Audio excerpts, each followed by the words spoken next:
आज कॅबिनेटच्या बैठकीला शिंदेंचे बहुतांश मंत्री गैरहजर असल्याची बातमी आपल्या माध्यमातून आम्हाला बघायला मिळत आहे। काही मंत्री तर दालनात होते, मात्र त्यांनी बैठकीत येणं टाळलं असंही कळतंय। मला वाटतं ही बातमी काही फार अनपेक्षित अशी नाहीये। मुळात वाया सुरत गुवाहाटी करत जेव्हा शिंदेंनी हा प्रवास केला तेव्हाच शिंदेंना हे सगळं ज्ञात असायला हवं की त्यांनी जे पेरलेलं आहे तेच उगवणार आहे। भाजपा कुणाशीही मैत्री ठेवू शकत नाही। भाजपा कुणाशीही प्रामाणिक राहू शकत नाही।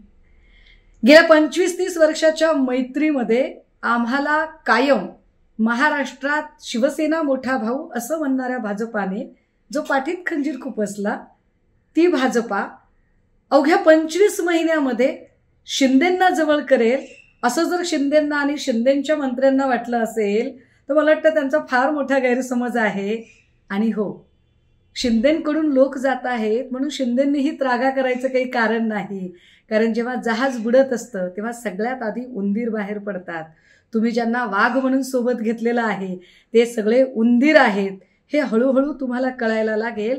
जसजसा SITचा, EDचा आणि एकेकाच्या चौकशीचा पाश आवळला जाईल तसतसं सिंहासन दळमळीत व्हायला लागेल।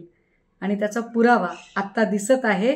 माध्यमांमधून बातमी तर अशीही कळते की फडणवीस म्हणतायत की तुम्ही उल्हासनगरमध्ये केलं ते काय, मग आम्ही केलं तर चुकलो कुठे। मला वाटतंय ठकास महाठक दोघेही एकमेकांना भेटलेले आहेत, त्यामुळे छान चाललंय सगळं। शुभेच्छा। आता जोकासू STP या अत्याधुनिक जॅपनीज तंत्रज्ञानाने सुसज्ज quick installation, energy efficient, noiseless blowers, low maintenance या आणि अशा वैशिष्ट्यांनी परिपूर्ण जोकासू STP तंत्रज्ञान प्रकल्प उभारणीपासून ते विक्री पश्चात समाधानकारक सेवा देणारी, भारताबरोबरच परदेशात देखील प्रकल्पांची यशस्वी उभारणी करणारी company Deccan water treatment private limited.